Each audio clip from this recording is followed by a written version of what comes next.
Sergeant Jake Morrison stood at attention in the cargo bay of the Horizon's Edge, watching the alien ship dock with their vessel. His rifle hung at his side, though he had been ordered not to point it at anyone unless absolutely necessary. Around him, 20 other soldiers waited in perfect formation, their faces blank but their eyes alert. This was it.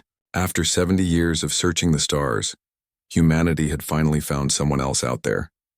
The Velrins, they called themselves. Their empire stretched across dozens of star systems, and their technology made human ships look like toys in comparison. Jake had served in the Earth Defense Force for 12 years.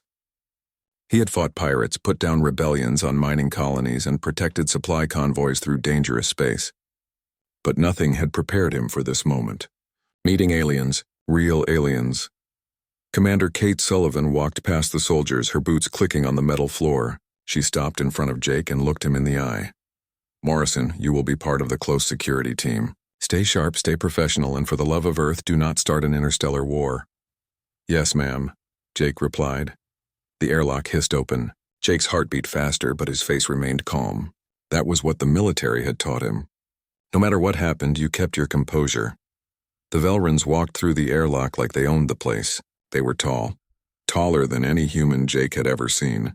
Their skin had a faint blue tint, and their eyes were larger than human eyes with golden irises that seemed to glow in the light. They wore long robes made of material that shifted colors as they moved. At the front walked an older Velran with silver hair and a stern expression. Behind him came several advisors and guards. And then Jake saw her. Princess Ariana was younger than the others, or at least she looked younger. It was hard to tell with aliens. She walked with her head high, but her eyes darted around the cargo bay, taking in everything with obvious curiosity. Unlike the others who looked at the humans with cold indifference, she seemed genuinely interested. The meeting began in the main conference room. Jake stood against the wall with the other guards while the diplomats talked. The Velran leader, whose name was Ambassador Kelvin, spoke in perfect English, though his voice had a strange musical quality to it. "The Velran Empire welcomes humanity to the greater galactic community," Kelvin said. "Though you are young and your technology is limited, we see potential in your species." Jake noticed several human diplomats bristle at the condescending tone, but they kept their mouths shut. Earth needed this alliance. The Velrans had offered to share technology, to protect human colonies from other hostile species, and to open trade routes. In exchange, they wanted mining rights to several asteroids in human space and access to Earth's genetic research. The negotiations went on for hours. Jake's feet ached from standing, but he did not move. That was the job. Stand, watch, and be ready. Princess Ariana kept glancing at the human guards. Her eyes lingered on Jake several times. He found it unnerving, but did his best to ignore it. When the meeting finally ended, the Velran delegation was escorted to their quarters on the ship. They would be staying for 2 weeks while the diplomats hammered out the details of the alliance. Jake was heading to the mess hall when he heard footsteps behind him. He turned and found himself face to face with Princess Ariana. She had somehow slipped away from her guards. "You are Sergeant Morrison," she said. It was not a question. "Yes, Your Highness," Jake replied, uncertain of the proper protocol for addressing an alien princess. "I requested to speak with you. I wish to learn about humans, and I was told you are a good soldier. Strong, reliable." Jake blinked. "I'm just doing my job, ma'am." "Just your job," she repeated as if tasting the words. "Your commander said you have seen much combat. You have lost people you cared about. Yet you still serve. Why?" The question caught Jake off guard. Most officers never asked why soldiers did what they did. They just gave orders and expected them to be followed. "Because someone has to," Jake said finally. "If people like me don't stand up, then the people who can't fight get hurt.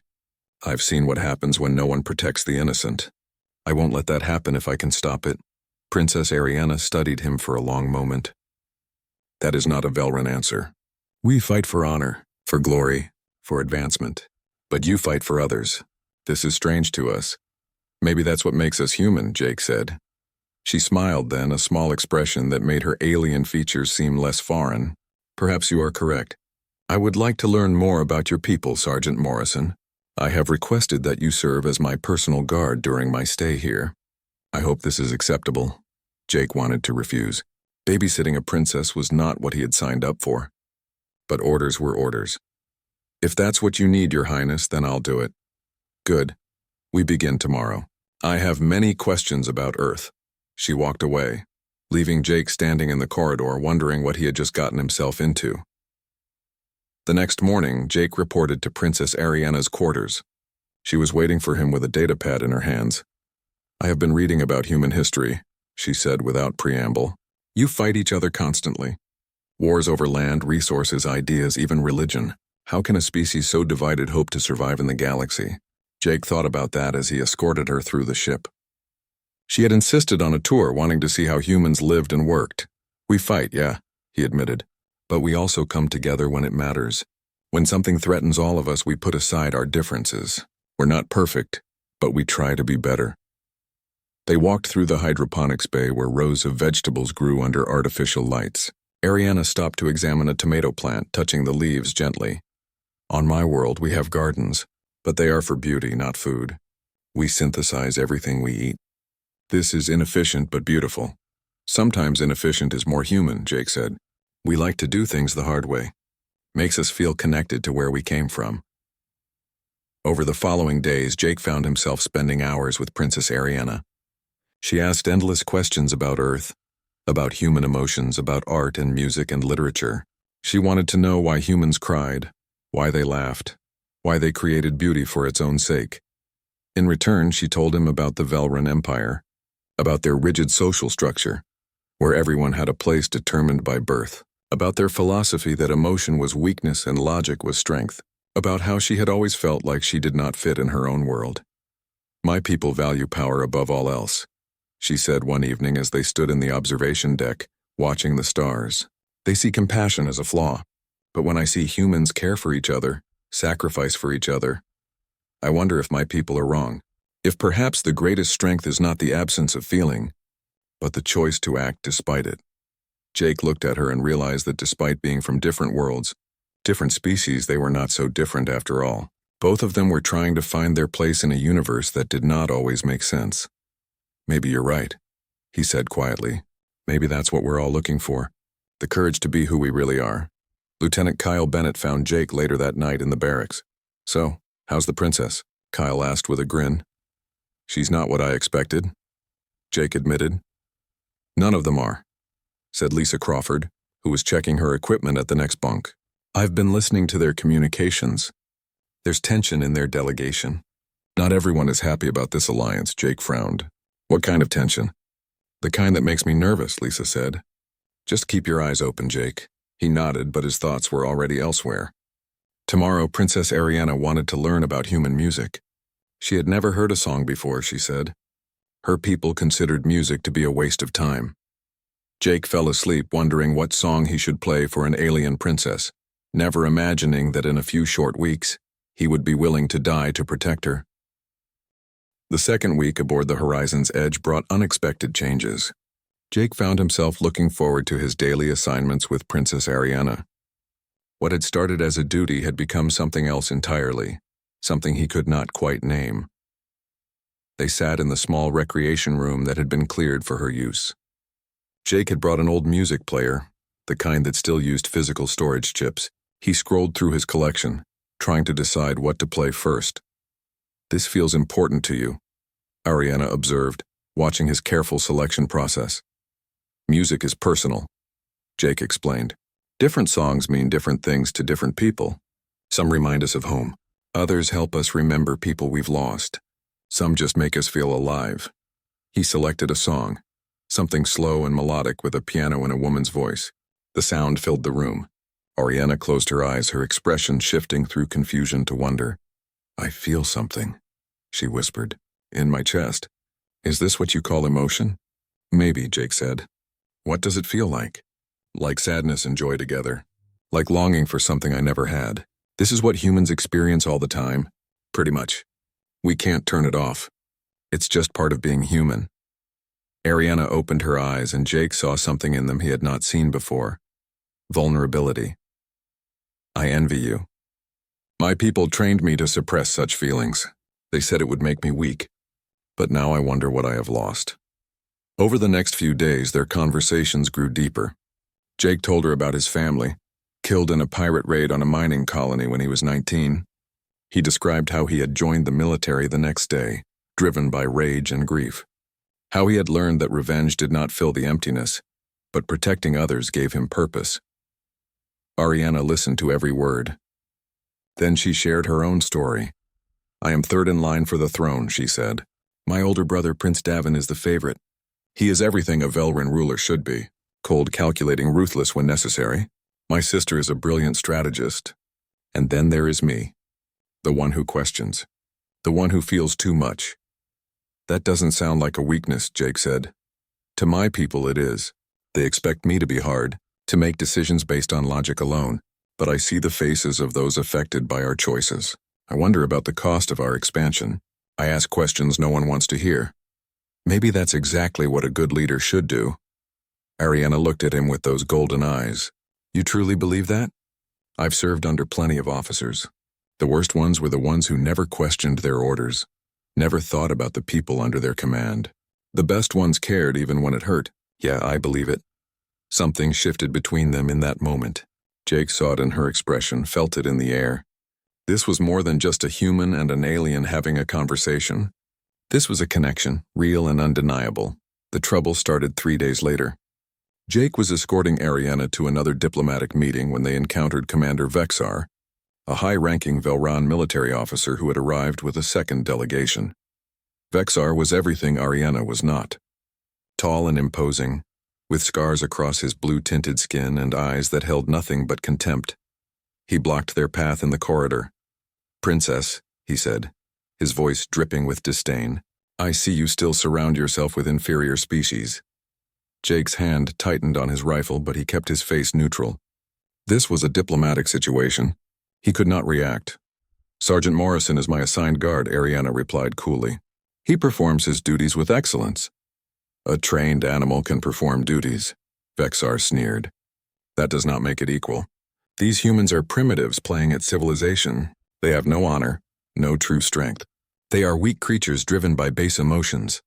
"That's enough," Jake said quietly. Vexar turned his cold gaze on Jake. "Did this thing just speak to me? Does it not know its place?" "I know my place," Jake replied, meeting the alien's eyes without flinching. "I'm here to protect Princess Ariana. You're in our way. Move or I'll move you." The corridor went silent. Several Velrin guards reached for their weapons. Jake did not move, did not break eye contact. He had faced down warlords and pirates. He was not about to back down from an arrogant alien officer. Ariana stepped between them. "Commander Vexar, you will not insult my guard in my presence. Sergeant Morrison has shown more honor in 2 weeks than you have displayed in your entire career. His bravery is documented, his loyalty unquestionable, and his strength proven in combat against odds you cannot imagine. You will apologize." Vexar's expression turned to shock, then rage. "Princess, you defend this human. You would shame your own people for a primitive." "I defend what is right," Ariana said, her voice hard. "And if you cannot see the value in a person regardless of their species, then perhaps you are the primitive one." Vexar stared at her for a long moment, then turned and walked away without another word. His guards followed, leaving Jake and Ariana alone in the corridor. "You didn't have to do that," Jake said. "Yes, I did. He was wrong. About you, about humans, about everything. You might have damaged your political standing. Your people won't like that you defended a human over one of your own officers." Ariana smiled. "Let them disapprove. I am tired of pretending to be what they want me to be. You taught me that, Jake. You showed me that true strength means standing up for what you believe, even when it costs you something." They continued to the meeting, but word of the confrontation spread quickly. By evening, the entire ship knew that Princess Ariana had publicly defended a human guard against a Velrin commander. Kyle found Jake in the mess hall that night. "You're either very brave or very stupid," Kyle said, sliding into the seat across from him. "Probably both. I didn't start it." "No, but you didn't back down either. And now the princess has made enemies defending you. Vexar is connected to powerful families. This could get ugly." "I know," Jake said. "But what was I supposed to do? Let him insult her? Let him treat us like we're nothing?" "Yes," Kyle said bluntly. "That's exactly what diplomacy is. Swallowing your pride for the greater good. But I get it. I'd have done the same thing." Lisa Crawford joined them, her face serious. "We have a problem. I've been monitoring Velrin communications. There's chatter about something called the Sovereignty Front. It's a radical faction that opposes the alliance with humanity. They think it weakens the Velran Empire. How radical? Jake asked. Radical enough to be planning something. I can't get details, but there are coded messages flying back and forth between Vexar and someone on the Velran homeworld. Whatever they're planning, it's big. Jake felt a cold knot form in his stomach. Does Commander Sullivan know? I reported it. She's increasing security. But there's not much else we can do without proof. We can't accuse the Velrans of planning something based on encrypted messages we can't read. That night, Jake could not sleep. He kept thinking about the hatred in Vexar's eyes, the way Ariana had stood up for him without hesitation, the warnings about the Sovereignty Front. Something was coming. He could feel it. The next morning, Ariana asked to speak with him privately. They met in the observation deck, the vast emptiness of space stretching out before them. I heard about the Sovereignty Front, she said. My people are good at hiding secrets, but not good enough. I know they oppose the Alliance. I know they see humans as a threat to Velran purity. Are we in danger? Jake asked. Perhaps. But that is not what troubles me most. She turned to face him. Jake, if I die, my brother Davin becomes next in line for the throne. He sympathizes with the Sovereignty Front. He believes the Velran Empire should rule the galaxy alone. If he gains power, there will be no alliance. There will be war. Then we need to keep you alive. I am not afraid of death, Ariana said quietly, but I am afraid of what my death would mean. Billions could suffer because of political games and pride. I need you to promise me something. What? If something happens, if things go wrong, you will not waste your life trying to save mine alone. You will think of the greater good. You will protect the Alliance even if it means letting me fall. Jake stared at her. I can't promise that. You must. I am one person. The Alliance is millions. You understand duty, Jake. You understand sacrifice. I understand that some people are worth dying for, he replied. And you're one of them. Ariana looked at him with an expression he could not read. Why would you risk everything for me? Because you're not just a princess. You're a good person trying to do the right thing in a world that makes it hard. Because you stood up for me when you didn't have to. Because in the last 2 weeks you've become my friend. And I don't abandon my friends. They stood in silence watching the stars. Neither of them knew that in 3 days everything would change. That Jake would be forced to make an impossible choice. That the bond they had formed would be tested in ways neither could imagine. But for now, in this moment, they were just two people from different worlds who had found something rare and precious. Understanding, friendship, and perhaps something more that neither dared to name. The ceremony was supposed to be the beginning of a new era. Representatives from both species gathered in the main conference hall of the Horizon's Edge, dressed in their finest uniforms and robes. Human and Velran flags hung side by side. Cameras recorded everything for broadcast to both Earth and the Velran homeworld. Jake stood at his post near Princess Ariana, his dress uniform feeling stiff and uncomfortable. He preferred combat gear, something practical. But today was about appearances, about showing two civilizations that peace was possible. Commander Kate Sullivan gave a speech about cooperation and shared futures. Ambassador Kelvin spoke about the strength that comes from unity. Princess Ariana was scheduled to speak last, representing the younger generation of Velrans who saw humans as partners rather than inferiors. Jake scanned the room constantly. Something felt wrong. He could not explain it, just a soldier's instinct honed by years of combat. The hair on the back of his neck stood up. His hand drifted closer to his sidearm. Kyle caught his eye from across the room and frowned. He felt it too. Then the lights went out. For 3 seconds, the room was pitch black. People gasped, murmured in confusion. Then emergency lighting kicked in, bathing everything in a red glow. The explosions came next. The main doors blew inward with a deafening roar. Jake was moving before he could think, grabbing Princess Ariana and pulling her down behind a table. Metal fragments and smoke filled the air. Screams echoed through the chamber. Armed figures poured through the shattered entrance. They wore Velran military armor, but their insignias had been torn off. The Sovereignty Front. They opened fire immediately, energy weapons cutting through the crowd without discrimination. Jake drew his sidearm and fired back, dropping 2 attackers. Around him, other human soldiers were doing the same, but they were outnumbered and caught by surprise. The Sovereignty Front had planned this perfectly. Stay down, Jake shouted to Ariana. She nodded, her golden eyes wide with shock. Kyle fought his way through the chaos to reach them. We need to move. They're coming from multiple directions. This is a full assault. How many? Jake asked, firing again. Too many. They hit the Velran diplomatic ship at the same time. This is coordinated. More explosions rocked the ship. The artificial gravity flickered. Jake hauled Ariana to her feet and started moving, Kyle covering their retreat. Lisa Crawford appeared from a side corridor, her uniform torn and blood on her face. Communications are down, she gasped. They cut the main array. I got one emergency signal out before they jammed everything, but help is hours away. Then we hold for hours, Jake said. They ran through the corridors of the horizon's edge. Behind them, the sounds of battle echoed. Weapons fire, shouts, the screams of the dying. Jake had been in combat before, but never like this. This was a slaughter. They reached a junction where 6 other human soldiers had taken up defensive positions. Among them was Commander Sullivan, her arm bleeding but her expression hard and determined. Morrison, get the princess to the secure vault. It's the only place on this ship that can withstand a sustained assault. We'll buy you time. Ma'am, we should all fall back together. That's an order, Sergeant, go.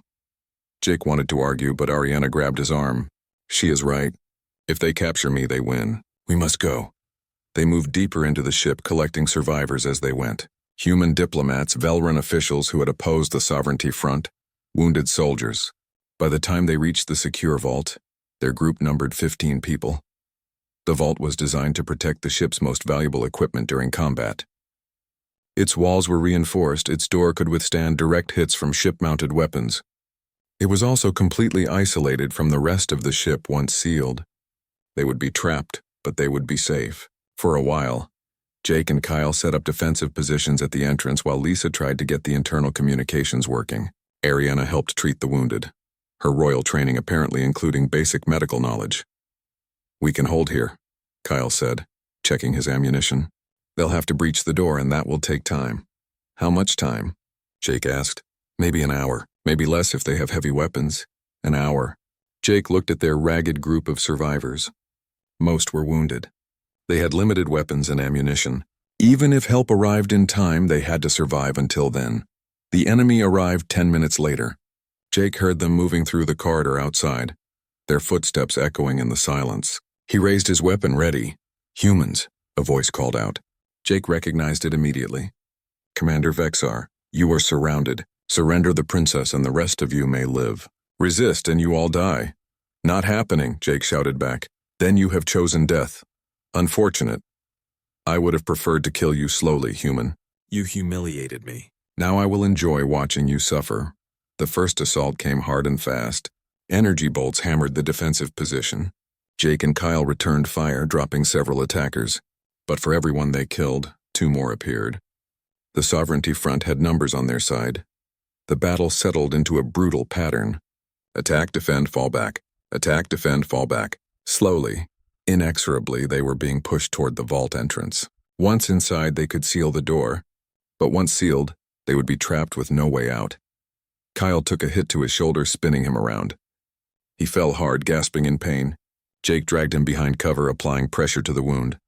I'm okay, Kyle grunted, though his face was pale. Keep fighting. But they were running out of options. The enemy was too close, too many. Jake made a decision. Everyone inside the vault now. What about you? Lisa asked. I'll cover the retreat. Soon as you're in, seal the door. Jake, no. Kyle protested, trying to stand. We do this together. You're wounded. You can't fight. Get inside. Jake physically pushed Kyle toward the vault entrance. The others were already moving, helping the wounded, supporting those who could barely walk. Ariana was the last one at the door. She turned back, her expression desperate. Jake, you cannot stay out here. You will die. Maybe, but you'll live. That's what matters. Please, she said, and there were tears in her golden eyes. Please do not do this. Remember what I told you. About choosing what we fight for. This is my choice, now go. Be the leader your people need. Build the peace we talked about. Jake, go. She stepped through the vault entrance, still looking back at him. Jake gave her one last smile, trying to hide the fear and pain in his heart. Then he hit the door control. The massive door began to close. Behind it, Jake heard Ariana calling his name. The sound cut off as the door sealed with a heavy thud. They were safe. For now. Jake turned to face the corridor. The enemy was regrouping, preparing for a final push. He checked his ammunition. 1 magazine left. Maybe 40 rounds. Not nearly enough. He thought about his family, dead for so many years. He thought about the soldiers he had lost over his career. Good people who had died following his orders. He thought about Kyle and Lisa, friends who had stood by him through everything. And he thought about Ariana, an alien princess who had somehow become the most important person in his life. This was a good way to die. Protecting someone worth protecting, fighting for something that mattered. His family would understand. His fallen comrades would approve. Jake took a deep breath, steadied his weapon, and prepared for his last battle. The enemy came like a wave, dozens of them, pouring into the corridor with weapons blazing. Jake fired back, each shot finding its mark. 1 down, 2, 3. He moved constantly, using cover, making himself a hard target. His weapon clicked empty. He dropped it and pulled his combat knife. An enemy soldier charged him. Jake sidestepped, drove the knife into the gap in the soldier's armor, twisted, pulled it free. The soldier fell, more came. Jake fought with everything he had. Fists, feet, the knife, anything he could use. His training took over, muscle memory guiding him through the chaos. He felt pain as energy bolts grazed him, but he did not stop. He could not stop.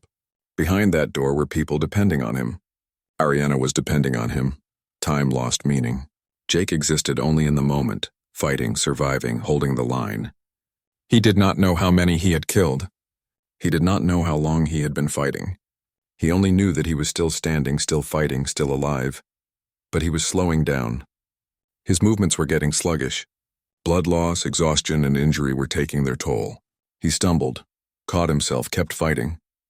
Commander Vexar appeared through the smoke and chaos. He held an energy blade, its surface crackling with power. Impressive, human. You have fought well, but now it ends. Jake raised his knife, knowing it was useless against that weapon, knowing he was about to die. But he would not go down quietly. He would not give Vexar the satisfaction. He charged. Jake charged at Commander Vexar with his combat knife raised, knowing he was outmatched but unwilling to surrender. Vexar swung his energy blade in a wide arc. Jake ducked under it, feeling the heat of the weapon pass inches above his head. He came up inside Vexar's guard and drove his knife toward the weak point in the Velran armor at the neck. Vexar was fast. He twisted away and the knife scraped harmlessly across reinforced plating. His backhand caught Jake across the face, sending him sprawling. Blood filled Jake's mouth. He spit it out and forced himself to stand. You are persistent, Vexar said. Like a rodent that does not know when to die. Very well. I will teach you. Behind Vexar, more Sovereignty Front soldiers poured into the corridor. 20, 30, too many. Jake's vision blurred. He had multiple wounds now, each one bleeding, each one sapping his strength. His body screamed at him to stop, to rest, to give up. But behind that vault door, Ariana was alive. Kyle was alive. Lisa was alive. As long as he stood here, they had a chance. A maintenance panel caught his eye. It was partially open, knocked loose during the fighting. Through it, Jake could see power conduits and data lines. An idea formed in his exhausted mind. A terrible, desperate idea. But first he had to deal with Vexar. Is that all you have? Jake taunted, buying time. You need 30 soldiers to help you kill one human? Some warrior you are. Vexar's expression darkened. Pride. That was his weakness. Jake had seen it in their first confrontation. The Velran commander could not stand being mocked. Clear the corridor, Vexar ordered his soldiers. This human wants to die with honor. I will grant him that much. The soldiers hesitated, then backed away. Jake could barely believe it had worked. Vexar's arrogance was giving him the opening he needed. They circled each other. Jake's knife felt heavy in his hand. Every breath hurt. His vision kept trying to fade to black, but he forced himself to stay focused. Just a little longer. He needed just a little longer. Vexar attacked first, his energy blade humming through the air. Jake dodged, rolled, came up near the maintenance panel. Vexar pressed the attack, driving him back. Jake defended desperately, using the knife to deflect blows he could not avoid, taking hits on his armor when he could not deflect. His armor was failing. Cracks appeared in the plating. The next solid hit would likely kill him. Jake feinted left, then threw his knife at Vexar's face. The Velran commander reacted instinctively. bringing his blade up to knock the knife aside. In that moment of distraction, Jake dove for the maintenance panel. His hands found the power conduits. These lines fed energy to the entire section of the ship, including the defensive systems and the vault door controls. Jake knew enough about ship systems to know what would happen if he overloaded them. The resulting surge would fry everything in a 50-meter radius, including him. He also knew that the vault was designed to survive such surges. The people inside would be safe, but the blast would take out dozens of enemy soldiers and, more importantly, destroy the controls that could open the vault door. The Sovereignty Front would need hours to cut through manually. Hours they did not have. Vexar realized what Jake was doing. No, stop him! Energy bolts filled the corridor. One caught Jake in the leg, another in his side. He gasped but did not let go of the conduits. His hands found the override controls. All he had to do was cross two specific wires and the power would surge. "You fool," Vexar shouted. "You will kill yourself." "I know," Jake said. He thought of his parents, gone so many years. He thought of his fallen comrades. He thought of Earth, beautiful and blue in the darkness of space. He thought of Ariana, her curiosity, her kindness, her determination to be better than what her people expected. He had promised to protect her. This was how he kept that promise. Jake crossed the wires. The power surge was instantaneous. Electricity arced through the corridor, catching everyone in its deadly embrace. Jake's body convulsed as thousands of volts coursed through him. He smelled burning flesh and knew it was his own.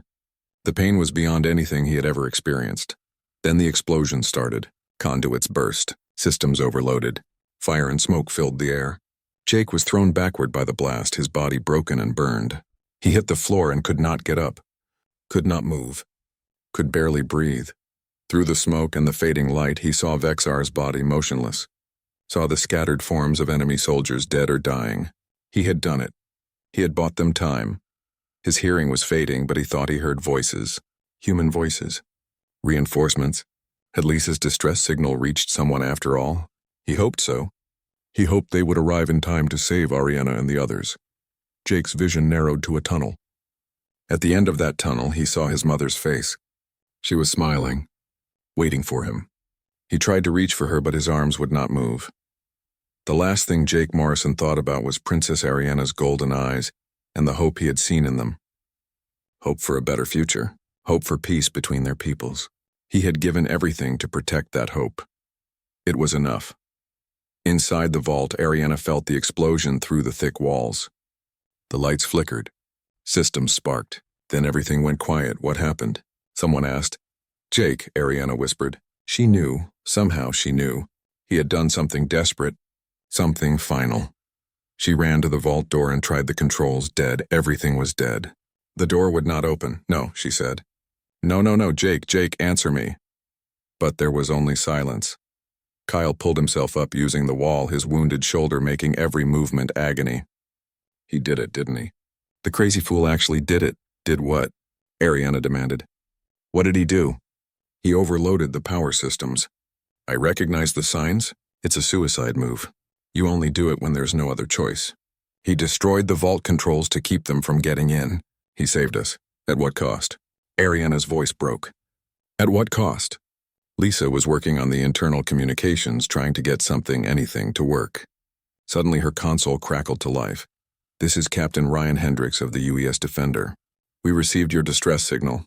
We are boarding the Horizon's Edge now. Repeat, hold your positions. Help has arrived. Ariana sank to her knees. Help had come. They would survive. The Alliance would survive. But Jake Morrison, the human who had taught her about courage and compassion, the soldier who had become her friend, was dead. She had known him for only 2 weeks. 2 weeks that had changed her entire worldview. 2 weeks that had shown her what it truly meant to be brave. Kyle sat down heavily beside her.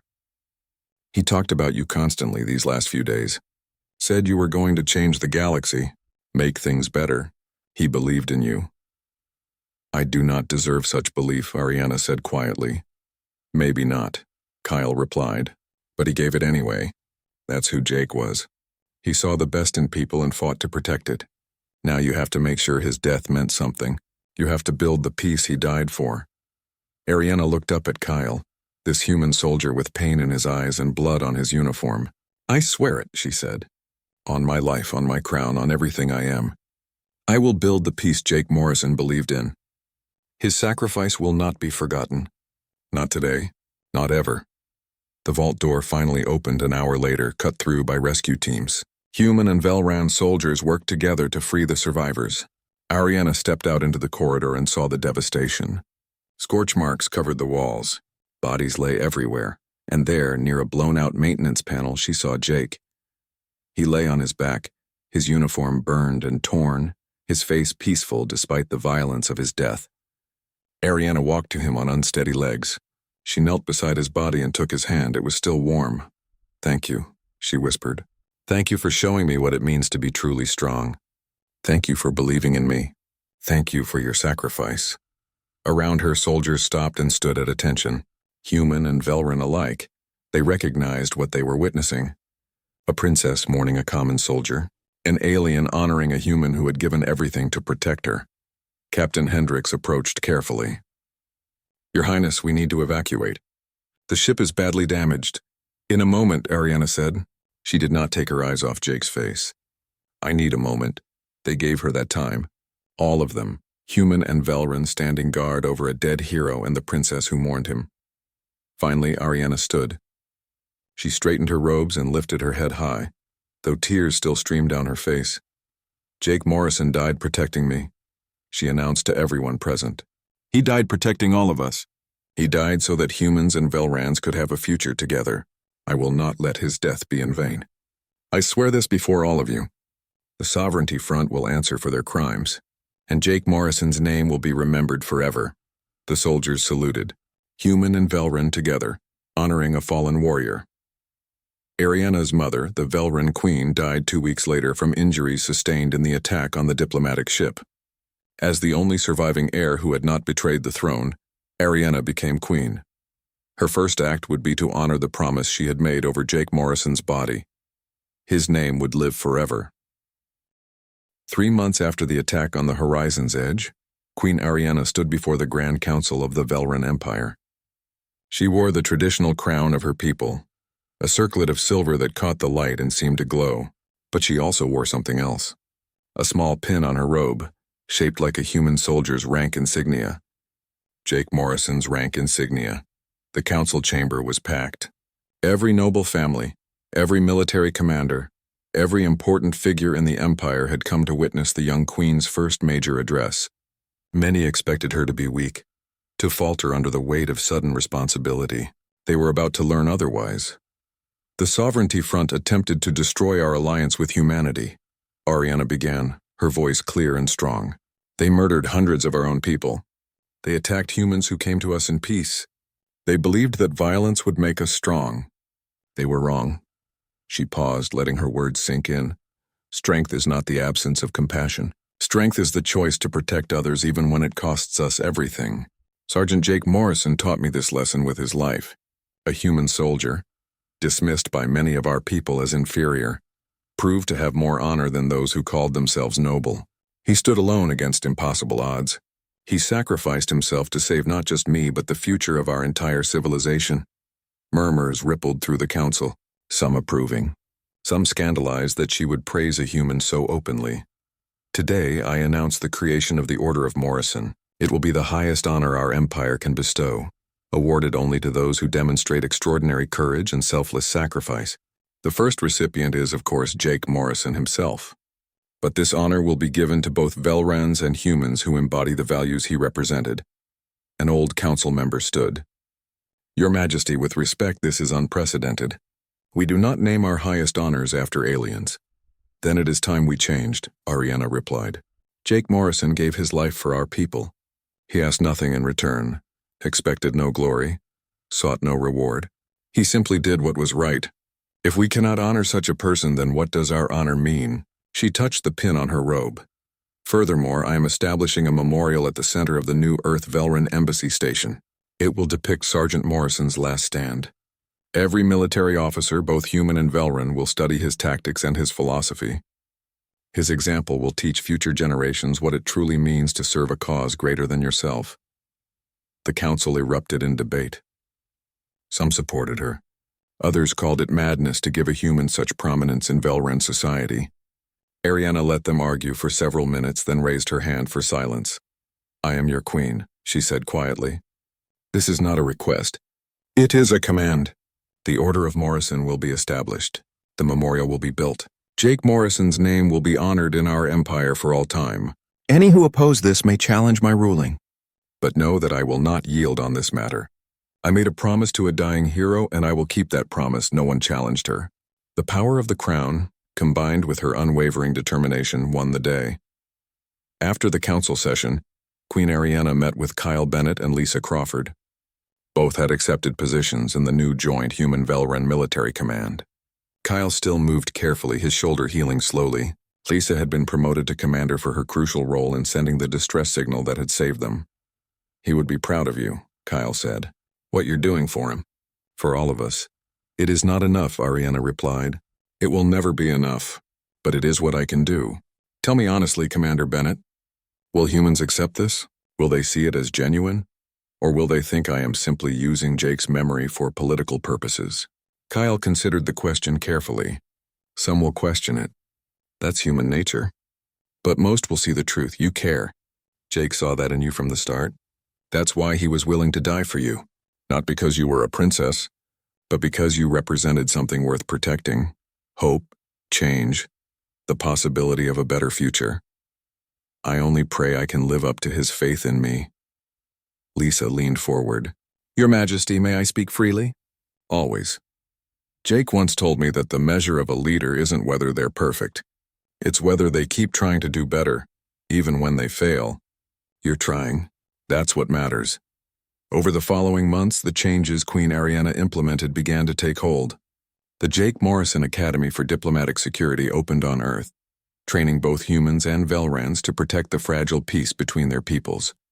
The memorial at the embassy station was completed, a massive structure showing Jake in his final moments, standing defiant against overwhelming odds. The inscription beneath it read, "Here stood Jake Morrison, who taught us that true nobility requires no birthright, only the courage to stand for what is right." Humans and Velrans alike came to see it. Many left flowers, notes, and small tributes. The memorial became a symbol of the alliance itself, a reminder of what they were building together and the cost of protecting it. But Queen Ariana's most controversial decision came when she ordered that every Velren Military Academy teach a course on human military history, with particular focus on Jake Morrison's tactics and philosophy. The course was called Morrison's Stand, a term that had entered common usage to describe holding firm against impossible odds for a greater cause. Velren officers grumbled about studying human tactics, but as they learned about battles like Thermopylae, the Alamo, and countless other last stands throughout human history, many began to understand. Humans had refined the art of sacrificial courage over thousands of years. There was much to learn from them. On the first anniversary of Jake's death, Queen Ariana held a ceremony at the memorial. Thousands attended, including Jake's extended family from Earth. His aunt, his cousins, people who had not seen him in years. They wept as the Queen spoke about his final hours. "I knew Jake Morrison for only 2 weeks," Ariana said, "but those 2 weeks changed my life. He showed me that strength and compassion are not opposites, but partners. That true courage is acting despite fear, not the absence of fear itself. That leadership means serving others, not ruling them." She paused, emotion thick in her voice. "Every day I ask myself what Jake would do, how he would handle the challenges I face. I do not always have the answers. But I try to honor his memory by being the leader he believed I could become, by building the peace he died to protect." Kyle stood beside her on the platform. He had aged in the past year, the weight of loss and responsibility showing in the lines on his face. When Ariana finished speaking, he stepped forward. "Jake was my best friend," Kyle said. "We served together for 8 years. I knew him better than almost anyone. And I can tell you this with absolute certainty. He would be embarrassed by all this attention. He would say he was just doing his job, that anyone would have done the same." Kyle smiled sadly. But that's what made him special. He truly believed that. He truly thought anyone would sacrifice themselves for strangers from another world. He had faith in people, human and Velran alike, to be better than they thought they could be. And you know what? He was right. Look at us. Look at what we've built together. This alliance, this peace, it exists because Jake Morrison believed it was worth dying for. A Velran child in the crowd raised her hand. She could not have been more than 7 years old. Queen Ariana gestured for her to speak. Did Sergeant Morrison know he was going to die? The child asked. Yes, Ariana replied gently. He knew. Then why did he do it? Because some things are more important than one life. Because he loved people he had barely met. Because he saw a future worth protecting even if he would not be there to see it. Ariana knelt to the child's level. He did it for you. For all the children, human and Velran, who will grow up in a galaxy where our peoples work together instead of fighting. He did it so you would have chances he never had. The child thought about that, then nodded solemnly. I will be like Sergeant Morrison when I grow up. I will be brave. Then his legacy lives on, Ariana said. 5 years passed. The alliance between humans and Velrans grew stronger with each year. Trade flourished. Joint colonies were established. Mixed crews served on exploration vessels, discovering new worlds together. The Sovereignty Front was a distant memory, its leaders imprisoned or dead. Queen Ariana never married. When her advisors pressed her to choose a consort and produce an heir, she refused. She threw herself into her work, building the alliance, strengthening the bonds between their species. Some whispered that she had loved the human soldier who died for her. She never confirmed or denied these rumors.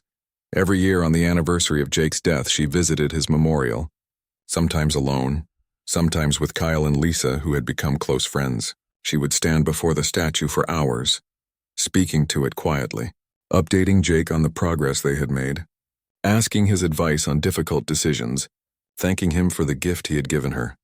Kyle, now an ambassador with gray in his hair, joined her on the 10th anniversary. Do you think he knows? Ariana asked. Wherever he is, do you think he knows what his death accomplished? I'd like to think so, Kyle replied. But honestly, I think Jake would care more about this. He gestured to the bustling embassy station visible through the memorial's viewport. Humans and Velrans walked together, worked together, laughed together. He didn't die for glory. He died for this. For ordinary people living ordinary lives in peace. He was extraordinary, Ariana said softly. Yeah, he was. But he never wanted to be. He just wanted to protect people. Turns out protecting one person was enough to change everything.